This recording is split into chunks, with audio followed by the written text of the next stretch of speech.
pensé que habíamos entrado 5 minutos antes y me doy cuenta que todavía no habíamos entrado. He estado hablando, saludándolos y viendo a ver si es que comenzamos a entrar para empezar. Dentro de 2 minutitos vamos a empezar la transmisión. No se olviden de darnos like, ¿no? Porque eso es muy importante para nosotros, ¿no? Allá están entrando en directo ahorita que acabo de reprender, porque prendí, pero parece que todavía estamos un poquito novatos en el manejo de esta tecnología. Poco a poco vamos a ir mejorando y apreté no sé qué botón y pensé que estábamos en vivo. Entonces ahora ya me doy cuenta porque veía que no entraban. Yo decía, ¿qué pasa? Entonces ahorita tenemos 8 personas. ¿Qué tal? ¿Cómo están? ¿Han amanecido bien? No se olviden de darle like. Acuérdense, ¿eh? Like siempre para todo. Ya son 14 personas las que están entrando. Dentro de un minutito vamos a empezar ya la transmisión. Hola Rubí, ¿cómo estás? ¿Qué tal? Marcelo Alarcón también está. Hola Marcelo, ¿cómo estamos? Son muchas personas conocidas, allegados, familiares, pacientes y personas del público en general que están entrando. Muy bien, entonces vamos a empezar esta transmisión que se llama Enfermedades respiratorias en tiempos de coronavirus, ¿no? Se ha escogido este tema porque es un tema de actualidad. En este momento, cambio de clima, todo el mundo comienza a estornudar, fiebrecitas, gripes, inmediatamente acecha la sombra del coronavirus. ¿Será coronavirus? ¿No será coronavirus? Y además las personas comienzan a inquietarse, ponerse nerviosos. Ahorita hay un pánico tremendo, sobre todo por las cifras que van incrementándose, pero yo creo que si guardamos las medidas necesarias y sabemos descartar las cosas, llevamos estilos de vida adecuados a estos tiempos, no salir, distanciamiento social, etc. Entonces creo que vamos a librarla bien, por lo menos los que estamos siguiendo estas reglas, ¿no? Bien, ya son 25 personas. Las enfermedades respiratorias en tiempos de coronavirus, vamos a tratarlo de la siguiente manera, en 5 partes. La primera parte consta de la importancia de las enfermedades pulmonares y COVID. En esta importancia vamos a ver la situación e impacto en el mundo, cómo están nuestras estadísticas. La segunda parte vamos a explicar primero qué cosa es el pulmón, cómo funciona el pulmón, para nosotros tener una idea de lo que estamos aprendiendo, compartiendo, ¿no? La tercera parte va dirigida a enfermedades respiratorias más frecuentes, comunes, como por ejemplo la alergia, como por ejemplo el resfrío común, como por ejemplo la gripe o influenza. Y eso vamos a corroborar con los síntomas de COVID para ver si es o no es. Con eso vamos a tener una idea clara. Pero también vamos a ver las enfermedades crónicas más frecuentes, sobre todo en personas adultas mayores, ¿no? Vamos a ver lo que es la enfermedad pulmonar obstructiva crónica, la fibrosis pulmonar, el asma bronquial y la TBC pulmonar. Asimismo, vamos a ver las lesiones residuales, el autocuidado y las medidas preventivas en estas enfermedades. Muy bien, vamos a empezar entonces esto. Soy el doctor Felipe Aguirre, médico geriatra de la Casa del Pensionista de la ONP, y ahorita vamos a empezar ya lo que es la disertación o la conversación en sí, ¿no? Entonces, ¿cuál es la importancia de las enfermedades respiratorias? Las enfermedades respiratorias son aquellas entidades que aparecen y que van a afectar todo lo que es el pulmón, los bronquios, ¿no? Y las glándulas anexas, como por ejemplo oídos, la faringe, la nariz, etcétera, ¿no? Muy bien, pero ¿cuál es la importancia en el mundo? ¿Por qué tenemos que tratar este tema? En primer lugar, tenemos una mortalidad mundial de 3.280.000 personas anuales que fallecen por problemas respiratorios. Esto significa el 5.8, casi 6% de la población en el mundo por año. Entonces, imagínense lo grande que es. Si nosotros tenemos más o menos 7.500 millones de personas, imagínense el 6% de eso, ¿no?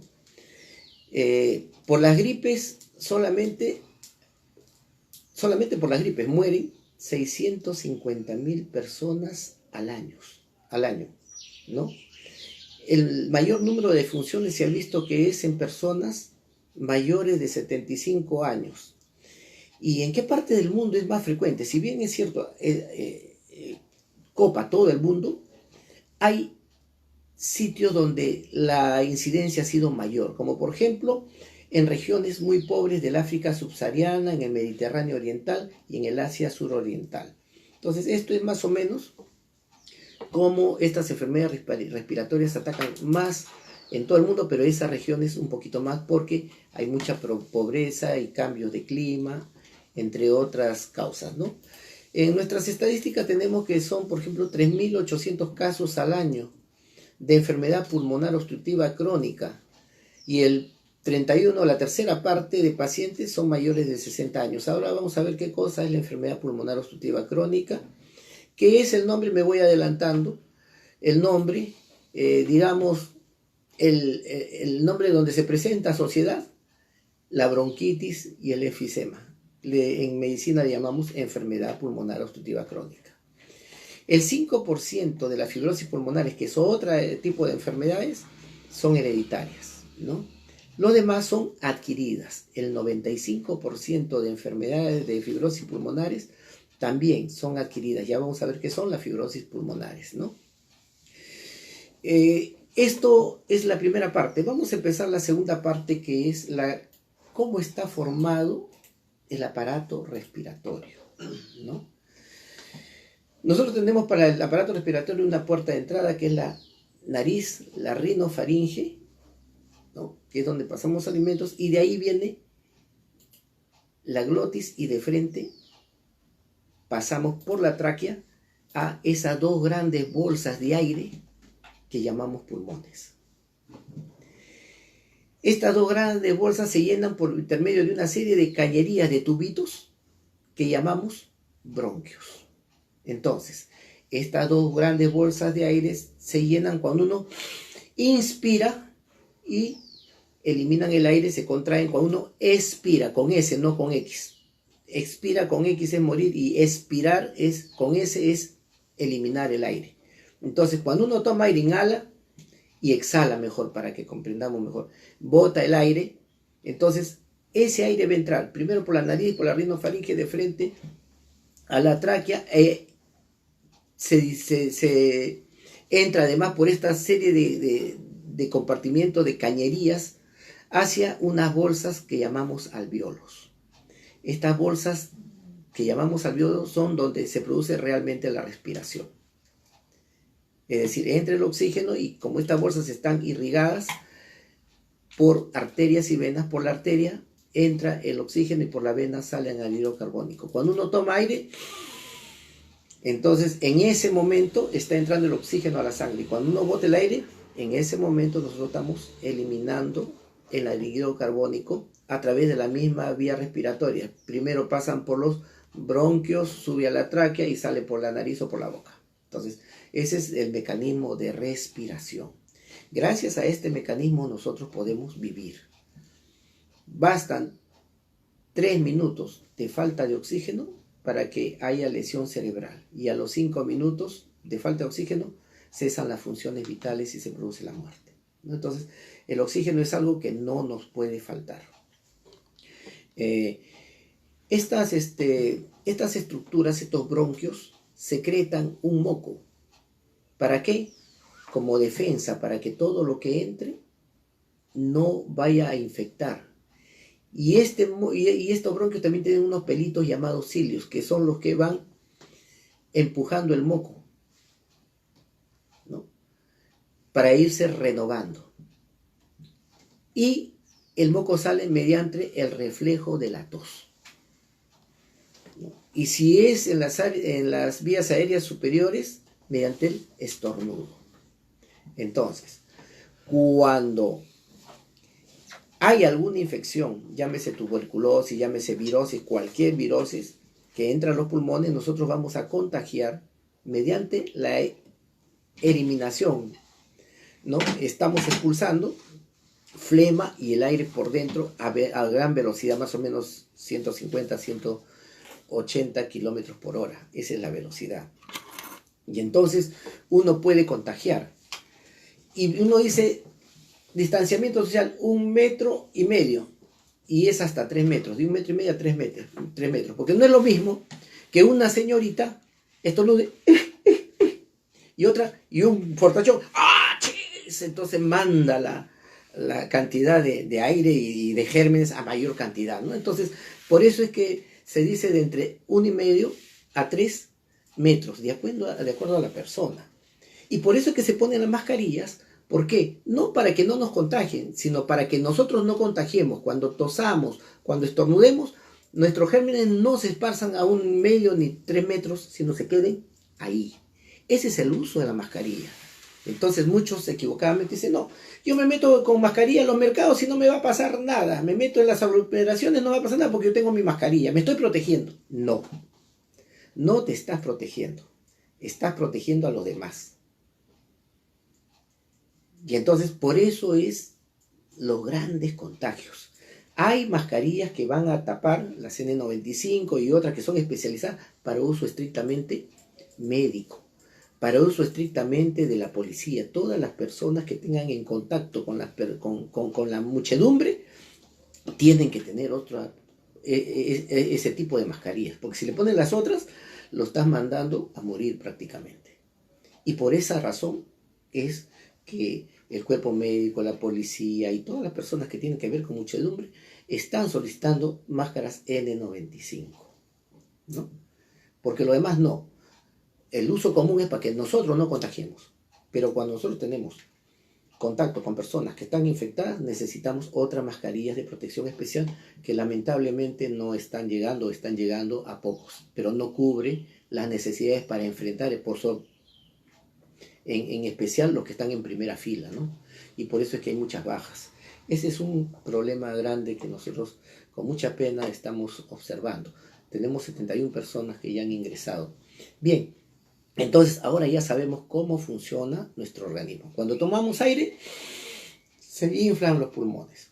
Cuando botamos aire, los pulmones, ¿no?, se reducen para botar el aire, ¿no? Entonces, ese es el mecanismo de la respiración. Y los pulmones son estas dos grandes bolsas de aire que tienen bolsitas chiquititas que se llaman alvéolos y que van a hacer el intercambio de oxígeno con anhídrido carbónico. Oxígeno ingresamos y eliminamos los desechos bajo la forma de anhídrido carbónico, ¿no? Entonces, esta es la segunda parte. Vamos a entrar a la tercera parte que vamos a tratar sobre la alergia versus el coronavirus. El resfrío común versus el coronavirus y la gripe o influencia versus el coronavirus. En cuanto a la alergia es una entidad en la cual el aparato respiratorio se inflama, ¿no? Si es la alergia de vías aéreas superiores, se llama rinitis alérgica y es la más frecuente, la más común. La rinitis alérgica es una enfermedad en la cual las mucosas, es decir, la parte de adentro, superficial, que da contacto al aire de las vías aéreas y a la faringe, esas mucosas, esa tela que nosotros llamamos mucosa, esa piel superficial que nosotros llamamos mucosa porque secreta líquido, ¿no? Una mucosa es húmeda, la piel es seca. Entonces, cuando nosotros tenemos la piel que forra por dentro nuestras estructuras y secreta líquidos para protección, eso se llama mucosa. Entonces, cuando se inflama la mucosa de la nariz y de la rinofaringe, entonces esta inflamación va a producir moco, va a producir obstrucción, ¿no?, y dificultad para respirar. La rinitis alérgica es una de estas enfermedades, ¿no? Donde la mucosa de la nariz es la que se inflama y no deja respirar bien. ¿Y el organismo qué hace? Muchas veces el mecanismo de defensa para limpiar eso es el estornudo. Entonces comienzan a estornudar. Entonces en las mañanas, sobre todo la rinitis alérgica, es frecuente, en las mañanas aparece con estornudos, con tos, etc. Entonces, pero ¿también hay estornudos en coronavirus? También. Generalmente no hay. Pero ahorita estamos viendo que hay un 10% de todos los casos que tienen destilación de la nariz, que se llama rinorrea, ¿no? Un 10% que sí lo hace. Porque tal vez sea una combinación de una rinitis alérgica más el coronavirus. Entonces, como entra el coronavirus, inflama y hay rinitis, entonces se destila más, ¿no? Pero esos son los menos. Entonces, la rinorrea, es decir, cuando destila la nariz, en la alergia siempre está presente. Sobre todo es matutina, todas las mañanas y durante el día puede pasar. En el coronavirus no hay destilación, solamente un 10% que son los que están contagiados que tienen alergia, digamos, ¿no? Entonces, pero generalmente cuando uno dice, le destila la nariz, sí, no es coronavirus. Empezando por ahí, como digo, porque no hay nada, digamos, no son nada dogmático en medicina. A veces podemos encontrar algunas cosas, pero nos guiamos por lo frecuente. Lo frecuente es que no haya, ¿no? Otro signo o síntoma que es la tos. La tos en la alergia es tos con flema, bastante flema, abundante flema. En el COVID generalmente es tos seca. Digo generalmente porque puede haber un porcentaje que pueda tener tos con expectoración, sobre todo si tiene bronquitis crónica, etc. Y le da el coronavirus, va a tener tos con un poco de flema por la bronquitis, pero no por el COVID, ¿no? Entonces, pero generalmente la tos es seca. Entonces, si yo sospecho de COVID y tengo tos con flema, ¿no? Y me destila la nariz, eso no es coronavirus, por lo menos en el 99% de casos, ¿no? Prurito, es decir, me pica la nariz, ¿no? En la alergia se produce esto como un síntoma cardinal. En el coronavirus, no. Lagrimeo. En alergia también puede haber lagrimeo. En el coronavirus no hay lagrimeo. Hiperemia conjuntival, es decir, ojos rojos, ¿no? Sí, en la alergia, porque es todo un proceso alérgico, inflamatorio sobre todo de la máscara, ¿no? De la nariz y los ojos. En el coronavirus, no, salvo que haya alergia con coronavirus, que son los menos, ¿no? Dolor de cabeza. La alergia no da dolor de cabeza, salvo que se complique con una gripe, resfrío común, etcétera, ¿no? Pero generalmente, o cuando hay infección, cuando esta alergia, como es flema y los gérmenes viven de la flema, se infecta, puede haber. Pero generalmente cuando no hay infección, el síntoma cardinal de la alergia es no fiebre. El coronavirus sí. El malestar general. La alergia no da malestar general. El coronavirus sí, ¿no? La presentación de la enfermedad, la alergia es crónica, es un proceso de tiempo. En cambio el coronavirus no. Son 4 o 5 días y empiezan todos los síntomas, ¿no? Es de presentación aguda. Bien, entonces ya sabemos, repasando así rápidamente. La alergia se caracteriza por le destila la nariz, ¿no? Si hay tos, es tos con flema, pica la nariz, hay lagrimeo, se ponen los ojos un poco rojos, no hay dolor de cabeza, no hay fiebre, no hay malestar general y la presentación es el antecedente crónico. O sea, si ahorita comienzan a estornudar y ustedes han estado estornudando todo 1 o 2 años atrás con esa rinitis alérgica, es muy probable en el 99% de casos que sea rinitis alérgica, no COVID, ¿no? Pero, ¿cuál es el síntoma cardinal del COVID? Fiebre, malestar general, tos seca. ¿Ok? Bien, eso es en cuanto a la alergia y el COVID. Pero hay otra entidad frecuente que es el resfrío común. Constantemente a veces empezamos, un poquito de fiebre, malestar, y después pasa, ¿no? 3, 4 días y pasó. Entonces, la característica, ¿hay rinorrea? Sí, es decir, ¿destila la nariz? Sí, en COVID no. ¿Hay tos? En el resfrío común con flema, en el COVID es tos seca.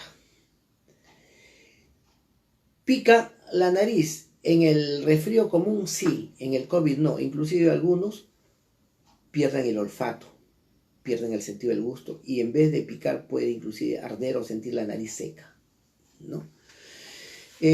Hay lagrimeo. En el resfrío común sí, los ojos lagrimean, se ponen un poco rojos, ¿no? En el COVID no. Puede ser a veces porque si vamos a suponer que yo estoy con una gripe y un resfrío común, ¿no? Entra alguien y me contagia, ¿me puede contagiar más rápido? Sí, porque la mucosa está inflamada ya, está preparada para que entre el virus como Pedro por su casa. Entonces, en ese caso sí puede haber, ¿no? Pues solo se pone, decimos que es a veces puede haber, ¿no? Dolor de cabeza. En el resfrío común, el dolor es leve. En cambio, en COVID es intenso, un dolor de cabeza fuerte. En el resfrío común puede haber febrícula, fiebre moderada, ¿no? En cambio, en COVID la fiebre es alta. El malestar general puede ser moderado. En cambio, en el COVID es el malestar general intenso, con dolores musculares, uno se siente muy mal. La presentación en los dos casos es aguda. El resfrío común es agudo, pero dura 3, 4 días. Los síntomas son muy discretos, muy leves, y el COVID agudo, ¿no? Ahora, todo lo que estamos diciendo es en cuanto a, digamos, las presentaciones frecuentes, ¿no? Pero tenemos también los casos de los asintomáticos. Entonces no cursan con nada de esto. Entonces, por eso hay que tener mucho cuidado en salir, en participar de las aglomeraciones, evitar todo eso. Porque sobre todo las personas jóvenes son las que son asintomáticas o tienen muy leves síntomas. Inclusive se puede confundir con una gripe, ¿no? Una tosecita, una fiebrecita más o menos, malestar general y pasó. Pero estás contagiando. Entonces, esto que estamos hablando es lo más frecuente, pero también son las excepciones que a Dios gracias son las menos frecuentes en cuanto a las personas mayores asintomáticas, pero los jóvenes mayormente son asintomáticos, ¿no? Y finalmente vamos a ver una cosa un poquito más difícil de discernir, que es la gripe e influenza con COVID. La gripe o influenza da rinorrea, es decir, lagrimeo. El COVID no, generalmente, siempre hay excepciones. La tos es con flema, como abundante flema. El COVID es seca. Gripe, el prurito, pica la nariz, también sí, el COVID no. El lagrimeo, también, el COVID no. Los ojos rojos, sí, es bastante la hiperemia en la gripe de influencia. En cambio, el COVID, a veces, si es que hubiera un contaminante, un germen ahí, ¿no?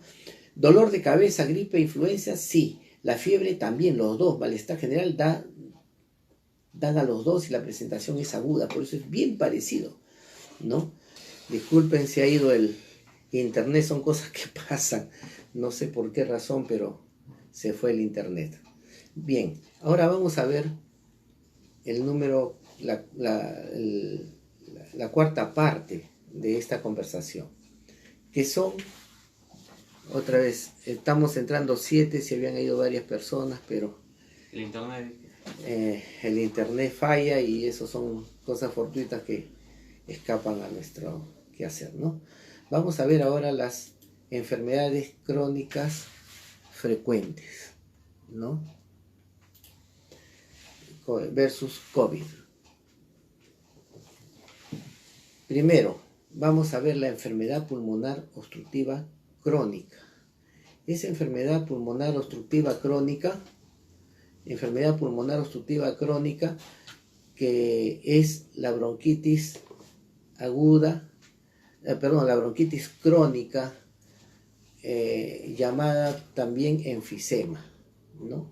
Vamos a ver además la fibrosis pulmonar versus el COVID. La fibrosis pulmonar es otra entidad frecuente, el asma bronquial y la tuberculosis pulmonar. 4 enfermedades que tenemos que diferenciar del COVID. Son enfermedades crónicas ya, ¿no? Son preexistentes en las personas. Vamos a empezar con la enfermedad pulmonar obstructiva crónica versus el COVID. La enfermedad pulmonar obstructiva crónica, llamada también bronquitis crónica o enfisema. Todo el mundo conocemos lo que es la bronquitis crónica, ¿no? Se produce por una resistente reducción para el flujo del aire. Entonces no entra bien el aire, ¿no? Por inflamación de las mucosas. Esto produce sensación de falta de aire, se incrementa gradualmente hasta que puede aparecer en reposo. O sea, la persona comienza con, digamos, dificultad para respirar y va caminando, cada vez se cansa más.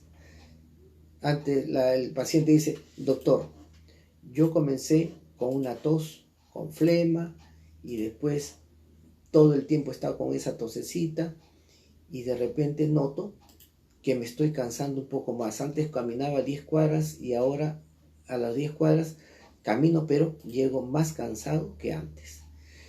Después he seguido caminando y me estoy cansando más. Cada vez camino menos y me canso más. Entonces, inclusive esto puede incrementarse hasta en reposo. Ya no pueden caminar, no pueden hacer sus actividades de la vida diaria. Algunos casos son consecuencia del asma. Ya estamos en 35, no se olviden de poner like, ¿no?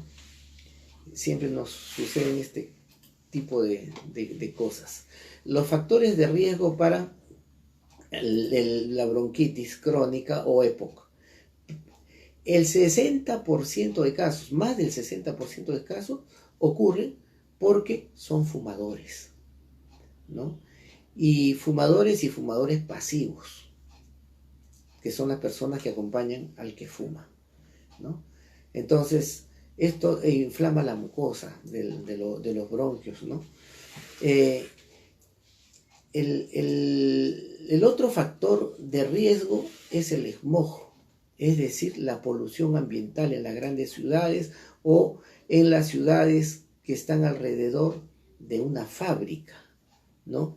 En la casa, por ejemplo, en la cocina, el gas, el humo, la misma calefacción seca y produce inflamación, el ácido muriático. Cuando entran al baño a limpiar, a veces huelen el ácido muriático, aún con mascarilla. Entonces hay que entrar, limpiar rápido sin respirar y volver a entrar sin respirar, pero sí, este ácido muriático es altamente inflamatorio para las vías respiratorias.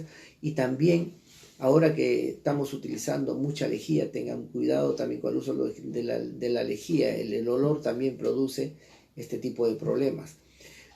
Otra de las causas o de los factores de riesgo son la exposición a polvos y productos químicos, vapores irritantes, gases, gasolina, ¿no?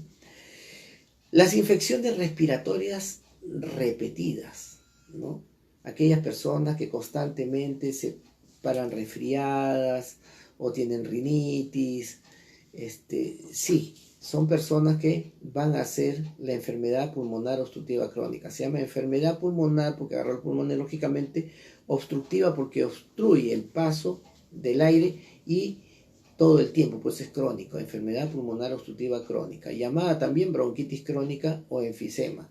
Pero también hay un factor genético que, a Dios gracias, es el del 1 al 2% de los casos. Es por la deficiencia de una enzima que se llama alfa-1 antitripsina. La alfa-1 antitripsina es una enzima que tiene que ver con el mantenimiento, con la secreción de moco, etc. Entonces, hay alteraciones de esta enzima alfa-1 antitripsina y esta deficiencia se produce en el 1 a 2% de los casos de la población, ¿no? Bien, ahora vamos a ver el signo o síntoma de la bronquitis crónica. Primero, el episodio es crónico, en cambio el COVID es agudo, o sea, hay un antecedente a favor del EPOC. La disnea es progresiva, va en aumento, ¿no? El EPOC sí, pero es una disnea crónica, lenta. En cambio, la disnea del COVID es rápida, ¿no? Aparece la sensación de falta de aire y es cada vez más rápido, ¿no? Después produce impotencia funcional. ¿Qué significa eso? De que la bronquitis crónica ya en un estadio avanzado no pueden caminar, no pueden realizar sus actividades de la vida diaria, impotencia funcional.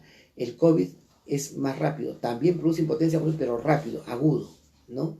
La persona que ahora está en cama no puede respirar, se fatiga, 15 días estuvo andando bien, ¿no? Entonces, esa es otra cosa.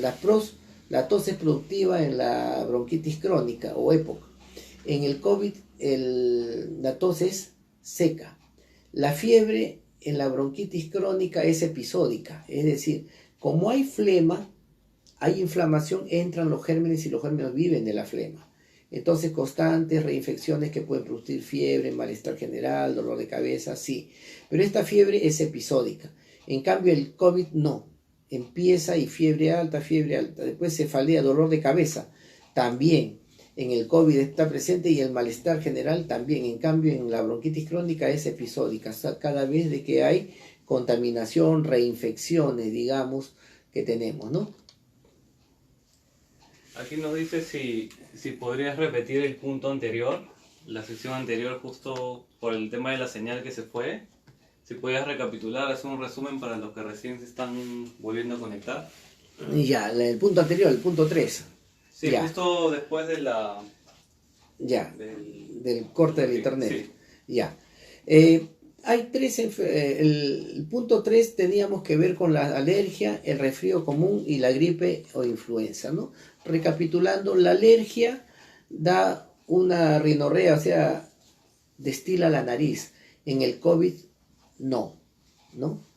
Además, en la alergia, la tos es con flema, en el COVID es tos seca. Volvemos a repetir, no son cosas, digamos, estrictas. En el 90, 95, 98% de casos se cumple esto. Hay 2 casos o 3 casos que pueden salir de esto. Puede tener COVID con rinorrea y COVID con tos con flema, sí, pero son aquellos que tienen una enfermedad tal vez preexistente, una bronquitis crónica, etcétera, ¿no? Entonces sí, o una alergia nasal llamada rinitis. Entonces sí puede haber, pero en la generalidad, en más del 90% de casos, ¿no? En la alergia hay rinorrea, es decir, destila la nariz, tos con flema, pica la nariz, lagrimeo de los ojos se ponen rojos, ¿no? Y la presentación es crónica, en el COVID no. En el COVID la presentación es aguda, cursa con malestar general, fiebre, dolor de cabeza, ¿no? La tos es seca, ¿no? Y no hay rinorrea generalmente. En el resfrío común también destila la nariz, en el COVID no. La tos es con flema, en el COVID la tos es seca, ¿no? Y después, dolor de cabeza es leve en el resfrío común, la fiebre es moderada, un malestar general moderado, ¿no? Y la presentación también es aguda, igual al COVID, pero ¿cuál es la diferencia? Que el dolor de cabeza es intenso, la fiebre en el COVID es alta y el malestar general es intenso con dolores osteomusculares, articulares, malestar general, desgano, puede haber diarreas, inclusive náuseas, ¿no? Es un proceso general. En la gripe e influenza, que es más fuerte que el resfrío común, ¿no? Entonces sí, la diferencia capital es que en el más del 90% de casos le destila la nariz y una tos con flema, ¿no? Ambos son presentaciones agudas, pero lo diferencia porque hay estas 2 cosas, ¿no? La rinorrea, es decir, la tos con flema y destila la nariz. Eso generalmente. Después puede haber prurito de nariz en la influenza, lagrimeo también en la influenza, ojos rojos, que se llama hiperemia conjuntival, lo que no hay en el COVID, ¿no? Esas son las diferencias, y rápidamente recapitulando el punto 3. Ahora vamos al punto 4, que dijimos que íbamos a ver las enfermedades crónicas más frecuentes versus el COVID, como son, por ejemplo, la enfermedad pulmonar obstructiva crónica, alias bronquitis crónica o influenza. Vamos a ver la fibrosis pulmonar, el asma bronquial y la tuberculosis pulmonar, ¿no? El EPOC, llamado también bronquitis crónica, se produce por una reducción persistente para el flujo del aire, ¿no? Por eso se llama enfermedad pulmonar obstructiva crónica, que obstruye el paso del aire por inflamación. El cansancio es gradual, y en casos terminales de algunos años de evolución puede ser mortal con una fatiga e inclusive cansancio al reposo. Algunos casos pueden ser consecuencia del asma. ¿Cuáles son los factores de riesgo de la bronquitis crónica? En más del 60% de casos son fumadores y fumadores pasivos, es decir, personas que acompañan al que fuma. El smog, es decir, la polución ambiental, es otro factor de riesgo. Los olores fuertes de la cocina, como el gas, el humo, la calefacción, el ácido muriático, tenemos la lejía, ¿no? Exposición a productos químicos, los que trabajan en fábricas químicas, fábricas de dulces, donde hay químicos abundantes, los vapores, los irritantes, ¿no? Por ejemplo, cuando fríen ají, eso también es irritante. La gasolina, el olor a gasolina. También otro factor de riesgo para la bronquitis crónica es las enfermedades respiratorias a repetición constantemente. Tienen alergias, tienen gripes, viven en zonas donde hay cambios bruscos de temperatura. Ya estamos recuperando nuestra audiencia, ya son 60 los que están ingresando nuevamente, y no se olviden de darle un like a lo que estamos hablando si es que le gusta, y por favor compartirlo, ¿no? Y la bronquitis crónica en el 1 al 2% tiene un factor genético que se produce por la deficiencia o disminución de una enzima que es la alfa-1 antitripsina, que ayuda a favorecer la producción de moco, entre otras cosas, ¿no? Después, esto en relación al COVID. Primero, que la bronquitis crónica, como su nombre lo indica, es crónico, viene de atrás. La presentación del COVID-19 es agudo, en poco tiempo. La disnea es progresiva en el tiempo. La disnea en el COVID es aguda, rápido. La impotencia funcional en el tiempo también se va produciendo poco a poco, el cansancio, la fatiga, no pueden hacer sus cosas hasta que no pueden ni caminar, pero es en largo tiempo. En cambio, el COVID produce impotencia funcional rápida, no se cansan rápido, malestar general, están en cama. Los síntomas de la bronquitis crónica están entre los 40 o 50 años, empieza ya, una vez que se ha acumulado de repente una gran cantidad de tabaco, una inflamación crónica, etcétera, ¿no? En cambio, en el COVID, si bien es cierto, puede agarrar a cualquier edad y muchos asintomáticos, pero los sintomáticos generalmente y los más graves son personas adultas mayores y personas con comorbilidades, es decir, con enfermedades preexistentes como la hipertensión arterial, como la diabetes mellitus, como la obesidad, ¿no? Como las arritmias cardíacas, etc. La tos en la bronquitis crónica es productiva, sí, la tos ¿cómo se llama? El coronavirus es seca. La fiebre, dolor de cabeza y malestar general pueden ser episódicos, de vez en cuando, cada vez que hay una reinfección, porque la bronquitis crónica significa un estadio crónico donde hay flema, que es el alimento y el medio donde viven los gérmenes y se reproducen los gérmenes, ¿no? Entonces, cada vez que se produce esta infección por el aire, entonces va a haber fiebre, dolor de cabeza y malestar general, pero es episódico, cada cierto tiempo, cuando hay reinfecciones. En cambio, en el COVID, la fiebre, el dolor de cabeza y el malestar general está presente cuando empieza la sintomatología, el periodo de incubación, y empieza la sintomatología, empieza la fiebre, el dolor de cabeza, el malestar general, la tos seca, el ardor de garganta, puede haber diarreas, entre otras cosas, ¿no? Vamos a ver otra entidad que es la fibrosis pulmonar y el COVID. ¿Qué es la fibrosis? Es la cicatrización del pulmón con un tejido grueso que dificulta la oxigenación.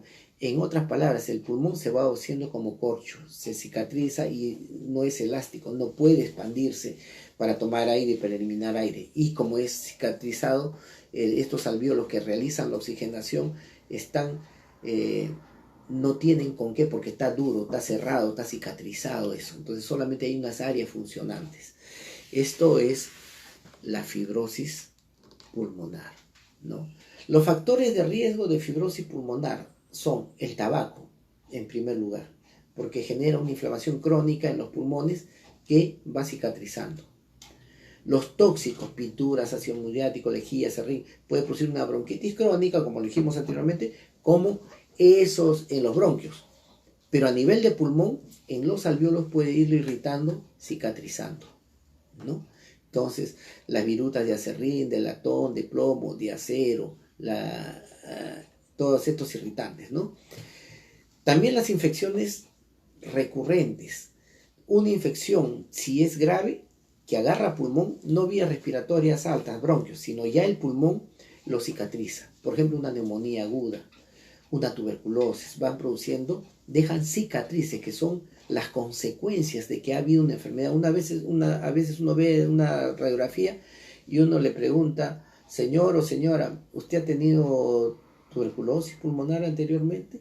¿Cómo lo sabe? Porque en la placa está saliendo un ganglio en centinela, calcificado, duro y además fibrosis, ¿no? Entonces es frecuente. Las enfermedades inmunológicas también producen fibrosis pulmonar, sobre todo en individuos atópicos. ¿Qué significa individuos atópicos? Individuos en los cuales generalmente tienes enfermedades que producen autoanticuerpos. Por ejemplo, la enfermedad de Hammond-Rich, que es una entidad en la cual el cuerpo desconoce al pulmón y los ataca y va cicatrizándolo. Eso es rápido, progresivo, irreversible y termina irremediablemente en la muerte, ¿no? Pero también por personas que tienen artritis reumatoidea, personas que tienen lupus eritematoso, personas que tienen psoriasis, es decir, todas aquellas personas que tienen enfermedades que reaccionan contra su cuerpo en algún lugar del organismo, puede producir también estos autoanticuerpos en los pulmones, produciendo la fibrosis pulmonar. Ahora, hay una causa desconocida en el 5% de los casos. Y también hay causas de orden familiar. Generalmente, esto es un punto que se está por dilucidar. Si esto es por estilo de vida no saludable, o sea, familias porque viven, por ejemplo, son al costado de su fábrica, digamos, ¿no? Entonces todo el tiempo padres, abuelos, nietos, generaciones están expuestos a esta polución ambiental. Entonces dicen, no, eso es hereditario. No, puede ser. Pero hay personas que viven en sitios y tienen estilos de vida que no tienen por qué hacer fibrosis y la hacen. Y viene de generación en generación, entonces hay también. Entonces hay estas cosas todavía que la ciencia todavía no discrimina si son hereditarios o son por factores ambientales crónicos que viven en un sitio de generación en generación, ¿no? Otra predisposición para esta fibrosis, esta cicatrización del pulmón anormal, son medicamentos como por ejemplo la miodarona, la nitrofurantoína. No quiere decir de que estos medicamentos van a producir fibrosis en todos los casos, no. 1 o 2% de casos, pero más es el efecto benéfico que hace la pastilla que el daño que pueda causar a la larga, ¿no? Entonces nadie que tome amiodarona 15 días ya va a tener fibrosis pulmonar, no, son personas que están tomando años, largo tiempo las pastillas, ¿no? Porque por ejemplo la amiodarona es una droga que se toma que se da para las arritmias generalmente, con hipertensiones, y se toma de por vida, ¿no?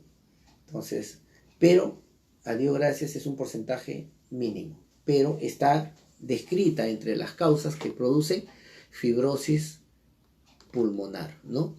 Los síntomas con respecto a la fibrosis y el COVID, primero, la disnea, es decir, la falta de aire es progresiva, es aguda la presentación en el COVID, en cambio la falta de aire, pero la presentación en la fibrosis es progresiva.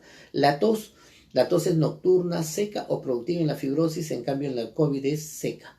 La cianosis en la fibrosis cianosis significa que los dedos, las mucosas se vuelven violetas por falta de oxigenación. Esta es crónica, progresiva, y en cambio la cianosis en COVID es aguda por falta de oxigenación, ¿no? Y la presentación en sí misma, ¿no? En la fibrosis es una presentación crónica, viene de largo tiempo, en cambio el COVID es agudo. Ahora vamos a ver lo que es el asma bronquial versus el COVID. ¿Qué cosa es el asma bronquial? Es una inflamación y estrechamiento de bronquios que llevan aire a los pulmones. Si la bronquitis es una inflamación también de los bronquios, en el asma bronquial se produce una cosa más, que contrae, se estrecha los bronquios, no dejan entrar el aire con el moco, ¿no? Y se produce silbidos por el paso, la dificultad del paso del aire, entonces se llaman sibilantes, ¿no? Me silbe el pecho, dicen, ¿no? Entonces, y otra de las cosas que diferencia a la bronquitis del asma es de que el asma produce un moco espeso. El moco de la bronquitis es más laxo, ¿no? Entonces, como se produce una inflamación mayor en los bronquios con relación a la bronquitis, se produce el moco y el moco es más espeso en el caso de asma y encima se contraen las vías aéreas, se contraen los bronquios, o sea, el canal se contrae y se llena de flema dura, el aire tiene dificultad para pasar y produce un silbido que se llaman los sibilantes. Me silbe el pecho, el hervor, me silbe el pecho. Eso es lo que nosotros llamamos como sibilantes. Hay predisposición, es una mixtura entre predisposición genética y mala exposición a los alergenos, que es lo que van a producir el asma, ¿no? Entonces, el asma se produce por los síntomas son una sensación de falta de aire, ¿no? Una falta que inclusive uno piensa que se va a morir porque ya no le entra más aire, ¿no? Y cuando entra para la salida es más difícil, ¿no? Entonces es un tipo de expiración prolongada. Bien, ¿cuáles son los factores de riesgo en el asma bronquial? ¿Por qué se puede producir? Primero, a la cabeza, el polvo de casa. El polvo de casa tiene microorganismos, hongos, parásitos, ácaros, que entran e inflaman el pulmón y lo van volviendo alérgico. Y la reacción alérgica del bronquio es contracción más secreción de moco espeso, digamos, ¿no? Otra de las causas son las pelusas de los perros, de los gatos, de las aves, los peluches, también, los peluches sobre todo, aquellos regalos que fueron del enamorado, o de los padres a la bebita, o de la familia, y esos peluches están guardados años y no lo tocan porque es recuerdo, y ese recuerdo le va a producir otro recuerdo que es el asma bronquial. Las alfombras de lana, las frazadas, que muchas veces no se lavan constantemente, son nido de ácaros y de hongos, microorganismos, ¿no? Que van a producir asma. La almohada, muchas personas dicen, tienen la misma almohada desde que se casaron y ya cumplieron bodas de oro. Entonces, eso va a producir estos ácaros, ¿no? Las almohadas, estimados oyentes, se deben cambiar cada 2 años. Eso lo sabemos pocas personas. Pero cada 2 años debemos cambiar las almohadas porque adentro, con el calor de la cabeza, se van, digamos, desarrollando, ¿no? Estos hongos y estos ácaros, ¿no? Estos son entre las causas, digamos, en cuanto a irritantes, pero también otro tipo de irritantes, como por ejemplo el ácido muriático. Las personas en sus casas limpian el ácido con ácido muriático y muchas veces aguantan y están respirando un poco y después salen, me salgo porque ya no aguanto más, ya me arde la garganta, ¿no? tengan mucho cuidado porque eso está inflamando la mucosa y puede producir una reacción alérgica. Igual la lejía, la cera del piso, el humo, la benzina, la gasolina, los perfumes fuertes, ¿no? Entonces, a veces hay personas que pasan al lado de uno con un perfume tan fuerte que uno le queda doliendo la cabeza 3 días, creo.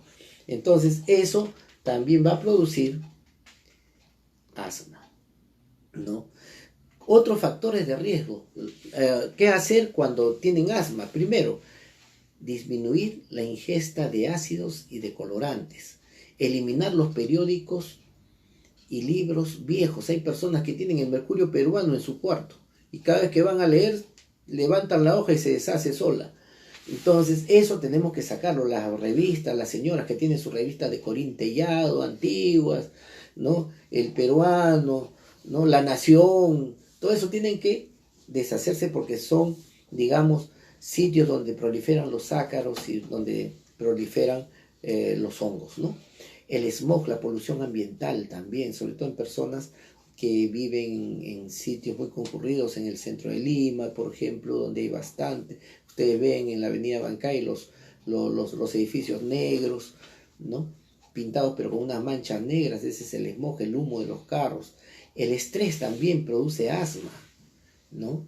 Los cambios bruscos de temperatura pueden producir una reacción de los bronquios, se contraen y producir asma, inclusive las infecciones respiratorias que de por sí inflaman el pulmón empeoran el asma, ¿no?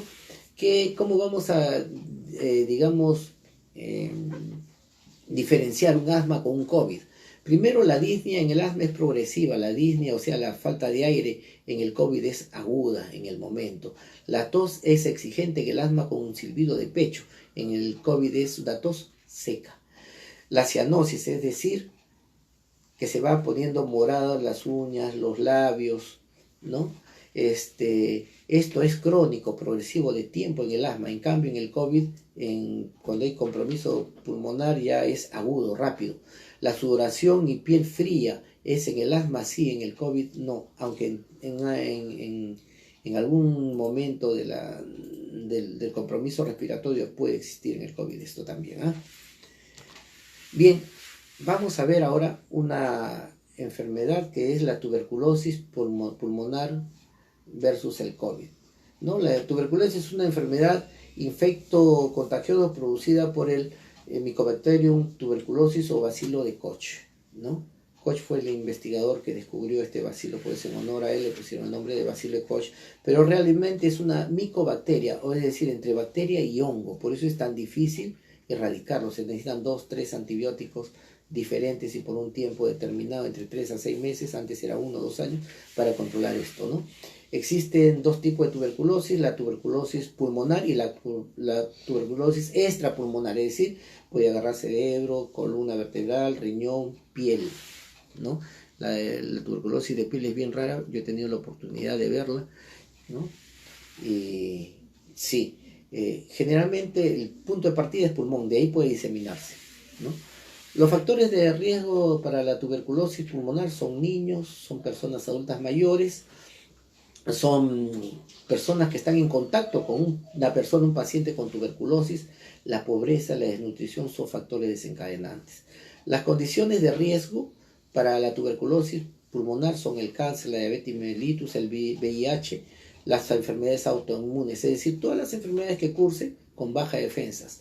Y asimismo los agentes externos como por ejemplo los que están sometidos a quimioterapia, a corticoides que le bajan la defensa, ¿no? Entonces son los factores de riesgo para tuberculosis pulmonar. La forma de inicio de la tuberculosis es insidioso, poco a poco, ¿no? En cambio el COVID es agudo. Hay una baja de peso, sí. Entonces COVID no al inicio. Palidez, sí, en el COVID no. La hiporexia, falta de apetito en los dos, sí. El malestar general también, ¿no? En la tuberculosis, la fiebre es una febrícula, sobre todo a predominio nocturno.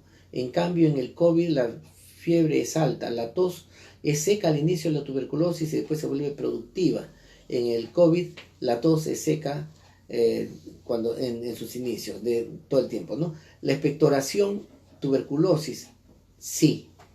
hay una expectoración hemoctoica, es decir, con rasgo de sangre, inclusive hay hematemesis, es decir, todo, pueden escupir sangre ya, ¿no?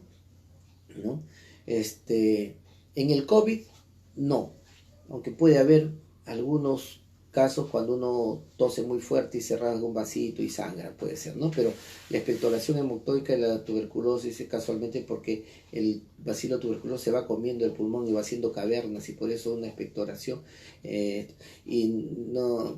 y la expectoración con sangre o el vómito con sangre proveniente de los pulmones se llama hemoptisis, ¿no? La sensación de falta de aire en la tuberculosis ocurre al final de la enfermedad. Primero es una tos que puede ser seca, después con flema, va bajando de peso, etc. Y al final aparece la disnea cuando ya el pulmón está, la sensación de falta de aire cuando el pulmón ya está tomado. En cambio el COVID, la sensación de falta de aire es rápida, ¿no? Vamos a ver ahora último punto, que es el autocuidado y las medidas preventivas en estas enfermedades. ¿Qué hacer, no?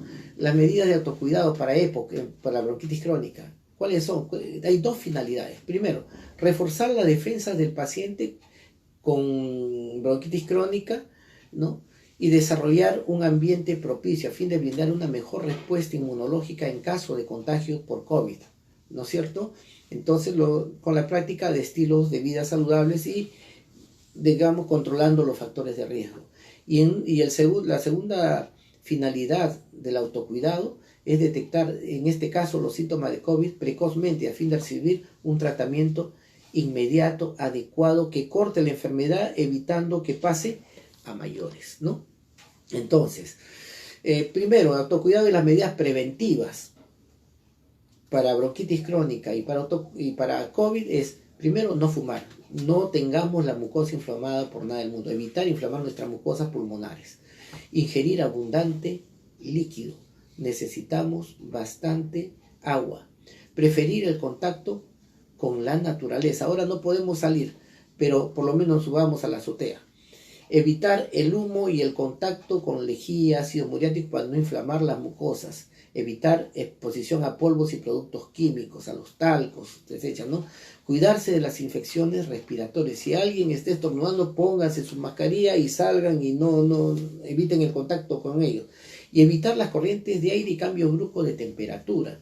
A aquellas personas, sobre todo las amas de casa o los amos de casa, que ahora son cada vez más frecuentes, creo, que están cocinando con el cuerpo caliente y abren la refrigeradora para sacar la carne, digamos, o las verduras.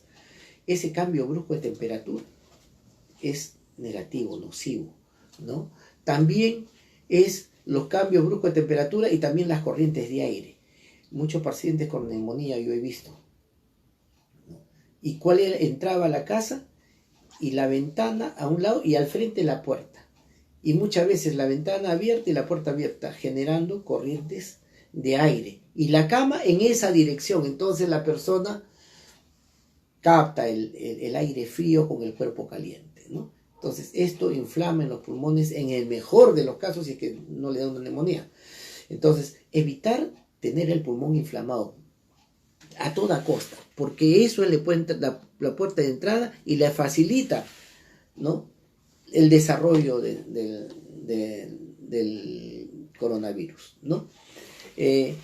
¿Cómo cuidarse la bronquitis crónica también? Haciendo ejercicios, sobre todo estacionaria, una bicicleta estacionaria, porque no podemos salir. Comer verduras y frutas bastantes para alcalinizar el medio, ¿no? Hay mucha divergencia entre este concepto de alcalinizar el medio, pero al alcalinizar el medio, primero, no te va a evitar el coronavirus, o sea, no es preventivo, no es curativo, pero te fortalece el sistema inmunológico, preparándolo para que puedas afrontar con mayor efectividad el COVID en este caso, ¿no? Mantener el distanciamiento social, lavarse las manos, uso de mascarillas cuando uno sale y sobre todo limpiar las superficies lisas que tenemos, donde todo el mundo, inclusive la persona que sale a comprar, puede agarrar la mesa, etcétera. En un descuido uno no ve. Entonces siempre hay que tener las superficies listas. ¿Cómo vamos a hacer el autocuidado con la fibrosis pulmonar que tiene el mismo, digamos, las mismas, las mismas finalidades, reforzar la defensa del organismo y desarrollar ambientes propicios para prevenir, para brindar una mejor respuesta y también para detectar precozmente los síntomas de la fibrosis y de COVID para recibir un tratamiento inmediato y oportuno. ¿Ya? El autocuidado para fibrosis pulmonar. Primero, no fumar, ¿no? El humo del cigarro, ¿no? Tiene sustancias como la nicotina, pero la más importante es el benzopireno. El benzopireno quema literalmente la mucosa, los alvéolos. Inflama la mucosa y quema los alvéolos y va formando cicatrices. La nicotina y el benzopireno, ¿ya? También chequear si se tiene fibrosis pulmonar, que su balón de oxígeno esté operativo para cualquier necesidad. Evitar los gases tóxicos, evitar estar en la gasolinera o estar presente cuando están limpiando con lejía o con ácido muriático, evitar prender la cocina y que se salga un poco de gas y inhalarlo tampoco, ¿no? Evitar subir a la altura porque fuerza el pulmón y un pulmón que ya tiene cicatrices se va a forzar más, ¿no? Puede llegar a insuficiencia respiratoria aguda. Cuidarse de las enfermedades respiratorias, porque eso va a inflamar el pulmón. Evitar los irritantes como el ají, por ejemplo, ¿no? Realizar caminatas. Si no puedo caminar afuera, entonces por lo menos dentro de mi casa me doy mis 30, 40 vueltas para mantenerme en buen estado. Comer frutas para calinizar el medio, ya lo dijimos que la finalidad no es prevenir ni curar el COVID porque no tiene efecto, pero sí preparar el aparato inmunológico para tener una mejor respuesta, ¿no? El distanciamiento social, la higiene de manos, el uso de mascarilla y limpiar también todas las superficies y todos los sitios donde uno toca para evitar contagiarse, ¿no? El autocuidado en el asma bronquial, igual preparar al organismo, ¿no? Y crear ambientes propicios para hacer frente con mayor efectividad al coronavirus. En este caso, para el asma, eliminar el polvo, las pelusas, los peluches, mantener la casa limpia, ¿no? Preferible aspirar, no levantar con la escoba el polvo. Evitar manipular la lejía, el ácido muriático, los perfumes fuertes, no ingerir ácidos ni colorantes, porque los ácidos y colorantes funcionan como alergenos, y en buena cuenta el asma bronquial es un tipo de alergia, ¿no? Eliminar revistas, libros y periódicos antiguos. Evitar las infecciones respiratorias, realizar ejercicios de respiración, ¿no? Para renovar la flema. Cuando uno hace ejercicios, inclusive todo se bota un poco de flema. Evitar el estrés, realizar actividades nuevas y hacer el ocio productivo, es decir, hacer las cosas que siempre quise hacer y no pude hacer porque trabajaba, porque tenía carga familiar, entre otros, ¿no? Bien, después el autocuidado del asma bronquial y COVID también igual, realizar ejercicios, alcalinizar el medio mediante la ingesta de verduras, frutas, conservar el distanciamiento social, lavarse las manos, uso de mascarilla cuando sale y la limpieza de las superficies planas en la casa, ¿no? Autocuidado para tuberculosis tiene esa misma finalidad, ¿no? Dotar al paciente de un aparato inmunológico más fuerte, capaz de brindar mayor batalla al coronavirus y detectar precozmente los síntomas del COVID-19 para evitar, controlarlo en sus primeras etapas y evitar que pase a mayores, ¿no? El autocuidado de tuberculosis pulmonar pasa por carnes, huevos, proteínas, pero uno dice, si eso te alcaliniza el medio, ¿no? Te acidifica el medio, perdón, ¿sí? Pero a veces necesitamos elegir. En este caso elegimos las proteínas porque la tuberculosis es una enfermedad debilitante, ¿no? Que disminuye el aparato inmunológico y que baja las defensas y que necesitan, casualmente es frecuente en personas que tienen carencia alimentaria. Entonces es frecuente, es importante que se tomen estas carnes. Pero además le vamos a dar su contraparte, que es la ingesta de frutas, de verduras para alcalinizar el medio, realizar ejercicios en la medida de lo posible, el contacto con la naturaleza, si fuese posible, ¿no? Realizar sus consultas médicas mensuales para su tratamiento, sus análisis, porque muchos del tratamiento para tuberculosis puede producir problema hepático renal, tomar sus pastillas a sus horas, es bien importante.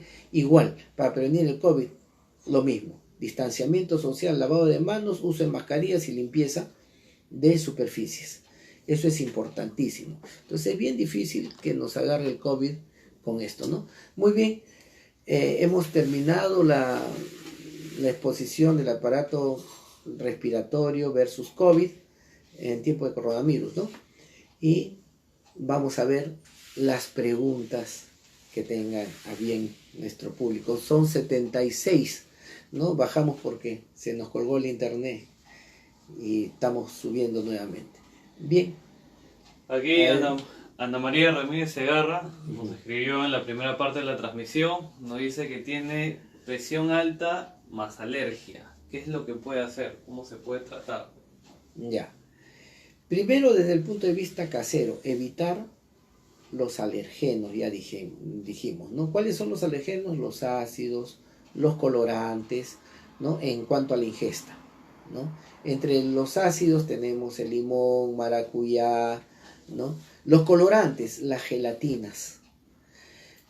Otro colorante, así sea natural, el maíz morado. Uno dice, no, pero es natural, pero es colorante. El organismo no discierne si es natural o no es natural, simplemente es colorante y produce y desencadena la reacción alérgica, ¿no? Segundo lugar, para controlar, evitar los olores fuertes. Para controlar la hipertensión, seguir su tratamiento instaurado por el médico para controlar con sus pastillas que esté tomando, pero además bajar la ingesta de sal. Evitar el estrés, el renegar, porque todas estas condiciones suben la presión arterial. ¿Ya? Aquí nos dice Yolanda Zorrilla Cárdenas, nos pregunta si el apio más el quión son buenos para las enfermedades respiratorias. Sí, ¿no? El apio, el quión, la cebolla inclusive tienen una sustancia, sobre todo la cebolla y el quión tienen una sustancia que se llama guayacolato de glicerilo. El guayacolato de glicerilo es una sustancia que disuelve la flema, ¿no? Es un mucolítico, se llama eso. Y a su vez es un expectorante que ayuda a los pulmones a eliminar la flema, ¿ya? Entonces son buenos. Y en cuanto al COVID, porque digamos que alcaliniza el medio preparando al aparato inmunológico para que tenga una mejor performance contra el COVID. Bien, otra pregunta, Germán, tenemos. Nos escribió Nemesio Sánchez, nos dice que tiene dolor de garganta más flema. ¿Cómo podría tratarse? Ya. El dolor de garganta se llama odinofagia. Es un dolor al pasar los alimentos. Y si tiene flema, dolor de garganta más flema, está indicando que es una infección de vías aéreas respiratorias. Generalmente medianas, digamos, una traqueitis, con una faringotraqueitis puede ser, ¿no? Se tratan con antibióticos comunes, antiinflamatorios, abundante líquido, ¿no? Y evitar las corrientes de aire y los cambios bruscos de temperatura. Liana Villa nos pregunta si la sinusitis es alergia. Ya. A ver, la sinusitis es la inflamación de los senos paranasales. Tienen digamos, un origen alérgico y el otro es un origen, digamos, mecánico, ¿no? Muchas sinusitis son porque tienen los pólipos inflamados y que la infección ha subido por una faringitis crónica, una rinofaringitis crónica que ha subido a los senos paranasales. Entonces sí, tiene factor alérgico y factor también mecánico, medioambiental, ¿no? Entonces Estas sinusitis tienen que curarse con antibióticos.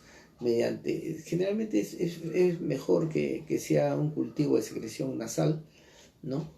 Para ver el tipo de germen, si es gram positivo o gram negativo, y mediante un antibiograma darle el antibiótico que corresponda. Y si es alérgico, tomar sus antialérgicos que hay, ¿no? Hay muchos antialérgicos como la cetiricina, la levocetiricina, antihistamínicos como la clorfeniramina, antibióticos, digamos, tipo quinolonas, por ejemplo, podemos darle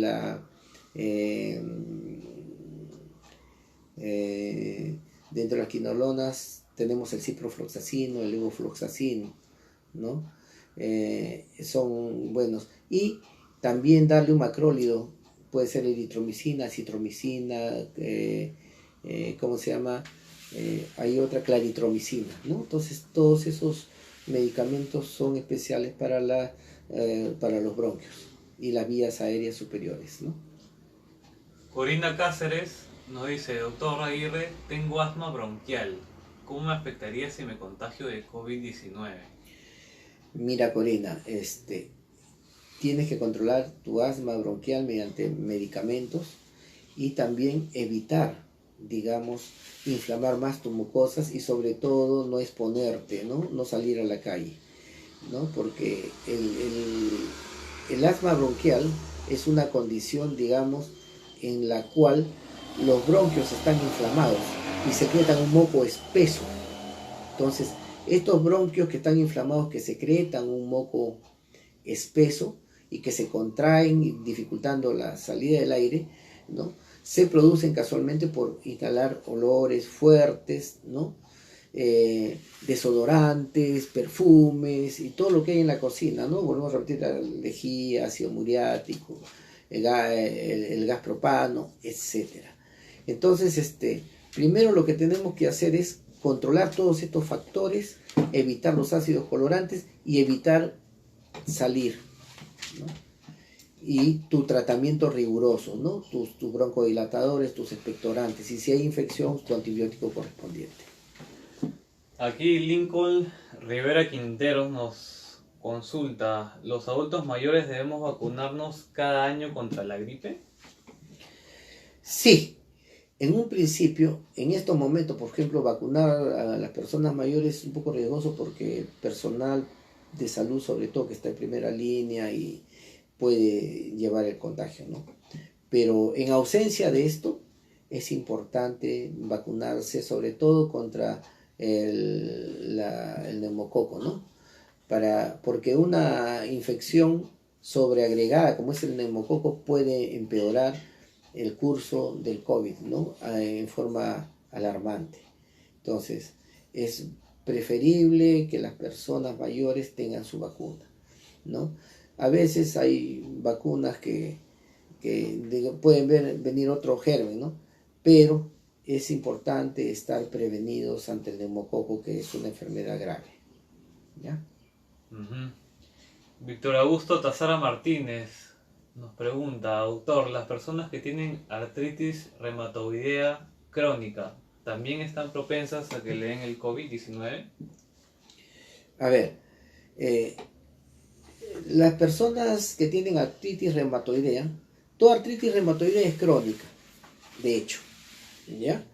Entonces, las otras artritis son artritis agudas, pero basta que sea reumatoidea para que sea crónica, porque indica de que hay un problema a nivel del aparato inmunológico y tiene muchas veces causas autoinmunes, ¿no? Entonces, todas las personas que tienen enfermedades autoinmunes se llaman personas atópicas. Y la atopicidad en una persona, es decir, la disminución de la defensa, de los autoanticuerpos, son un factor de riesgo para que pueda coger COVID. Sí, hay que cuidarse mucho. Clarisa Chung Valverde nos dice, buenos días, doctor. En el colegio donde trabajé estaba situada en una avenida principal y al hacerme una prueba de rayos X salió que tenía una película negra en mis pulmones. El doctor me dijo que era por el monóxido de carbono de los vehículos. ¿Esto es irreversible o puedo tener un tratamiento? Ya.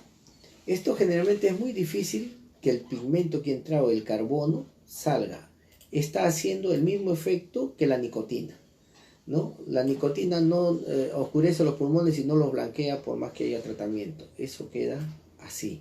Lo que queda aquí es tomar abundante líquido. ¿Y por qué decimos abundante líquido? Porque el líquido es el mejor expectorante. El agua es el mejor expectorante que tenemos. Y entonces lo que hace el agua es fluidifica la secreción para después o se elimina por vía rectal porque se pasa, o se elimina por vía bucal mediante la tos y la expulsión de la flema. Entonces el líquido es vital. Y segundo, tiene que evitar exponerse a estos alergenos, ¿no? A la polución ambiental, ¿no? En este caso es fuerte, y sobre todo en Lima, ¿no? Donde hay una gran polución ambiental. Procurar ir al campo cuando se pueda. Ahora todavía por el coronavirus no podemos estar saliendo mucho, ¿no? No estar saliendo mucho, no salir.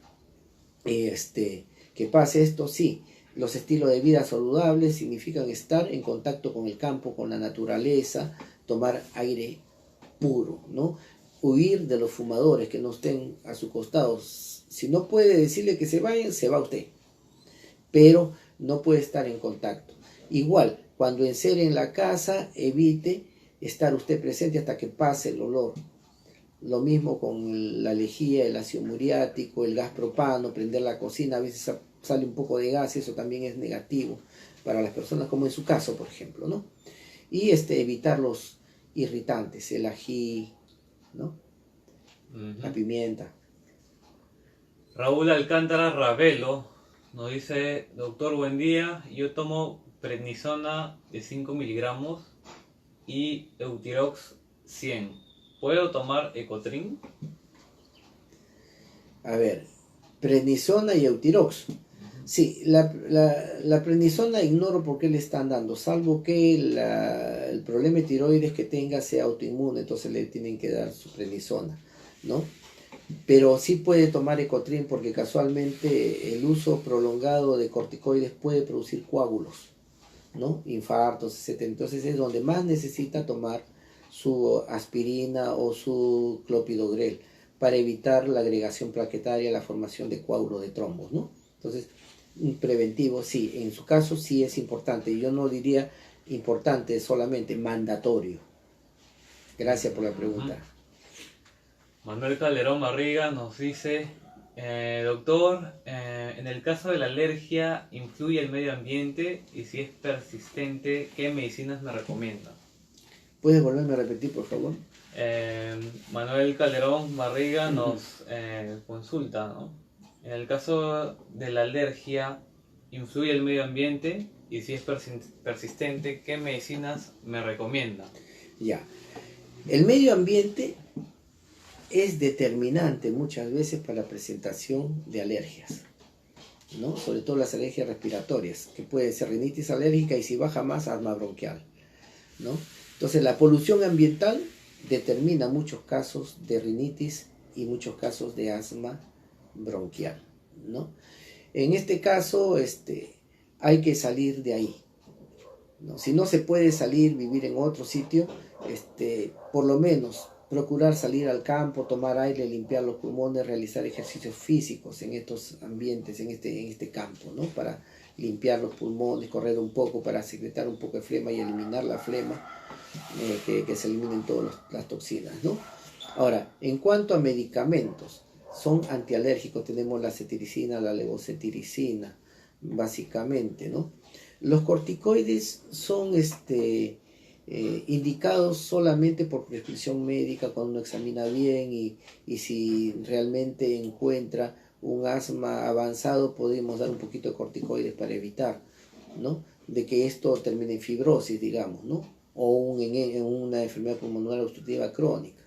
Entonces sí, pero también es importante no ingerir alergenos, ácidos, colorantes, ¿no? Evitar tener peluches en la casa, el piso que esté bien aspirado, ¿no? Evitar el uso de ceras, los colchones, las frazadas, las frazadas y sobre todo no deben ser y las alfombras no pueden ser de lana, y si no hay que estarla constantemente mandando a lavar, aspirar, para que no se acumulen ahí los hongos, ¿no?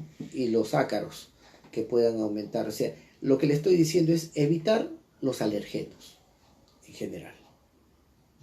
¿Ya? Victoria Gómez Vázquez nos dice: doctor, tengo asma severa y por el cambio de clima estoy congestionada. Soy diabética cardíaca. Por las mañanas tengo dificultad para respirar. ¿Qué puedo hacer? Ya. Abundante líquido para fluidificar la flema, para que pueda eliminar con mayor facilidad la flema. Eliminar los ácidos, los colorantes, ¿no? Igual, evitar los peluches, evitar las alfombras, evitar las frazadas de lana y unas frazadas antialérgicas, eso es preferible. Y en caso necesario ya tomar sus medicamentos para inhibir las reacciones de la alergia, para evitar un asma, ¿no? Y en su caso con una medicación muy específica, dado que usted también, como manifiesta, tiene diabetes, hipertensión, ¿no? ¿Alguna otra pregunta, Germán? Gracias.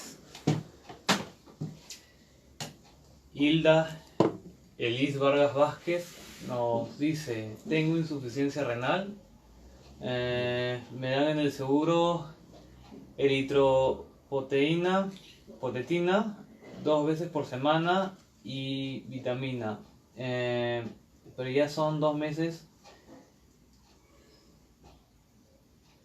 que no timo. Ya, lo que le he podido entender es de que le están dando eritropoyetina. No tomo. La eritropoyetina son inyecciones que se dan para estimular el funcionamiento del riñón, ¿no? Para formar glóbulos rojos. Bien, entonces lo que puedo entender es de que no ha recibido ese tratamiento, y además el tratamiento para insuficiencia renal. Entonces, en este caso, lo que tiene que hacer es, mientras no tenga tensión, tomar la dieta de Giovanet, ¿no? Esta es una pregunta que está fuera de del tema, pero es importante contestarla, dada el valor que tiene por sí misma esta pregunta, ¿no? La dieta de Giovanet son 20 gramos máximo de proteína al día. Por insuficiencia renal, la proteína va a aumentar, digamos, la producción de ácido úrico, entonces, y puede empeorar, ¿no?, la urea, la creatinina en sangre, ¿no?, llegar a uremia. Por eso es de que tiene que tomar dieta de Giovanet, 20 gramos máximo de proteína al día. Un ejemplo de dieta de Giovanet podría ser avena en la mañana, ¿no?, con pan integral, una cazuela de arroz con verduras, evitar las carnes, ¿no? Y leche, que dentro de la leche estarían el miligramaje de proteínas que se requiere, ¿no? Evitar las carnes en todo caso, todo tipo de carnes, pescado, cerdo, carne vacuna, ¿no?, ave, evitar todo eso, ¿no? Y si va a comer proteína, máximo 20 gramos. Si pide una balancita, pese los 20 gramos, ese es lo que puede. Y lo demás es verduras, frutas, ¿no?, avena. Esa es la dieta de Giovanet, para evitar sobrecargar el riñón hasta que tengan acceso al tratamiento que le corresponde por el seguro. Lamentablemente ahorita todos los hospitales están dirigiendo su artillería a combatir el COVID-19. Entonces las otras enfermedades están quedando en un segundo plano, lamentablemente. Jesús Rojas nos dice: doctor, ¿los carpinteros están más propensos a las enfermedades respiratorias? Sí, la viruta. La viruta puede producirle asma, como una reacción alérgica, puede producirle bronquitis crónica por la inflamación de la viruta, y puede producirle fibrosis pulmonar, porque una vez que llega al pulmón se inflama y pueden producir cicatrices, ¿no? Entonces, estas tres enfermedades puede ser asma, rinitis alérgica, asma, bronquitis crónica y fibrosis. Es todo un ramo, o de repente todas, o dos o tres de ellas, ¿no? Entonces, siempre es bueno las personas que trabajan con madera, con metal, trabajar con mascarilla. Yo sé que es un poco difícil, un poco fastidioso, incómodo, no deja respirar bien, pero los resultados se van a ver no ahora, sino mucho después, ¿no? Entonces, ese es lo importante, ¿ya?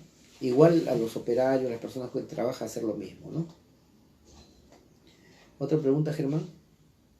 Nos preguntaron al inicio sobre qué hay sobre la vacuna, la supuesta vacuna que se está trabajando en Estados Unidos por el tema del COVID-19.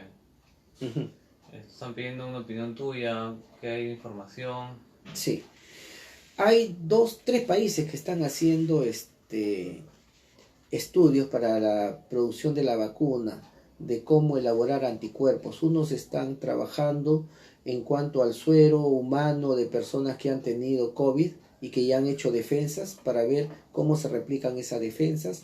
Otros estudios se dirigen más que todo a, digamos, la estructura, la cadena del COVID y cómo realizar anticuerpos contra el COVID, bloqueando, digamos, la cadena de ARN que tiene el COVID, ¿no? Hay múltiples estudios, pero la vacuna no significa de que yo detecte esto rápido y lo pongo a la venta en el mercado, no.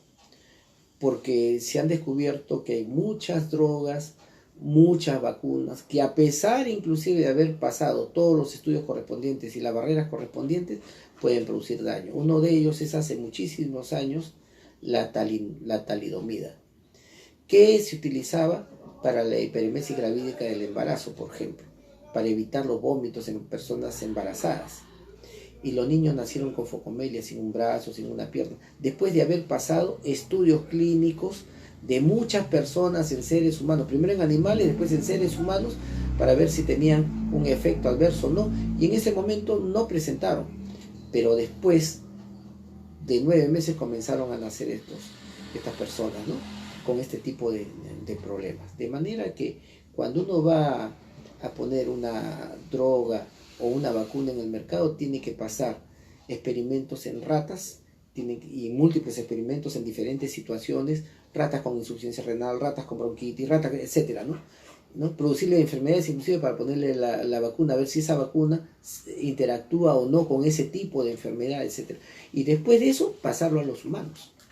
Y eso demora 1 año, 2 años, no es sencillo. Entonces es difícil, ¿no? Y aún así todavía hay riesgo de que pueda pasar como el caso de la talidomida, que se hicieron estudios en cobayos, en ratas y después en mujeres en embarazadas. Y ocurrió esto inclusive, ¿no? Porque habían hecho los estudios los 3, 4, 5, 6, 7 primeros meses y dijeron, así es inocuo, calma las náuseas, no pasa nada, pero la sorpresa vino cuando dieron a luz el producto personas, niños con focomelia, ¿no? Entonces, por eso es que en medicina es bien difícil, tiene que pasar múltiples ensayos, múltiples barreras para poder echar a andar una droga, soltarla al mercado. También nos preguntan si la vacuna de la influenza es perjudicial para los adultos mayores o es recomendable. No, la vacuna contra la influenza y cualquier vacuna contra cualquier tipo de gripe tiene que ser una vacuna específica para ese germen, porque hay muchos tipos de virus de gripe en la naturaleza. Entonces yo me vacuno para uno y de repente me agarra otro. Y por eso es que uno dice, si yo me vacuné contra la influenza, ¿por qué me ha agarrado la gripe? Porque te agarra otro tipo de gripe. Por ejemplo, tenemos 2 tipos de coronavirus que producen gripe. Y simple, ¿no? Entonces, hay muchos tipos de virus, ¿no? Como el rinovirus, el coxsackievirus, que pueden producir gripe. En general, todos los virus primero cursan con gripe. Por ejemplo, la hepatitis. Empieza con gripe, rinorrea, malestar general, achis, y después uno sabe que es hepatitis cuando se comienza a poner amarilla la persona. El sarampión igual empieza con gripe, etc. Todos los virus empiezan con gripe. Ese es el cuadro clínico con que empiezan, ¿no? Salvo, y de todos estos son bien frecuentes. Pero hay dos que son tres letales, ¿no? El SARS en el 2002, el MERS en el 12 y ahora el COVID en el 19. Tres coronavirus que sí han causado serios estragos en la humanidad. También en la transmisión anterior nos preguntaron si es que el asma podía ser genética. Hay un porcentaje pequeño que tiene una transmisión genética, ¿no? Pero muchas veces el asma es adquirida, ¿no? Por los alergenos y la reacción del organismo. Hay muchas personas que son hiperérgicas, es decir, reaccionan ante un alergeno muy rápido, ¿no? Y también hay esos tipos de asmas que también dicen que tienen no dicen, sino que los estudios indican que tiene una cierta influencia genética. Son esas asmas que dan en niños y cuando ese niño va creciendo va desapareciendo el asma hasta que desaparece de por vida, ¿no? Entonces hay asmas que tienen una cierta carga genética. No son hereditarias, pero específicamente porque en un porcentaje alto, pero sí hay cargas genéticas, ¿no?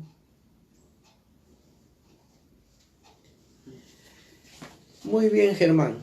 Gracias por tu apoyo. Gracias a la ONP. No olviden de poner like si les gustó. Y nos vemos el próximo viernes a las 10:30 de la mañana, Dios mediante, y ojalá que no nos corten internet, no nos pasen cosas que nos están pasando. Muchas gracias por su tiempo y nos vemos el próximo viernes, Dios mediante, si Dios quiere y ustedes lo desean. Nos vemos, chao.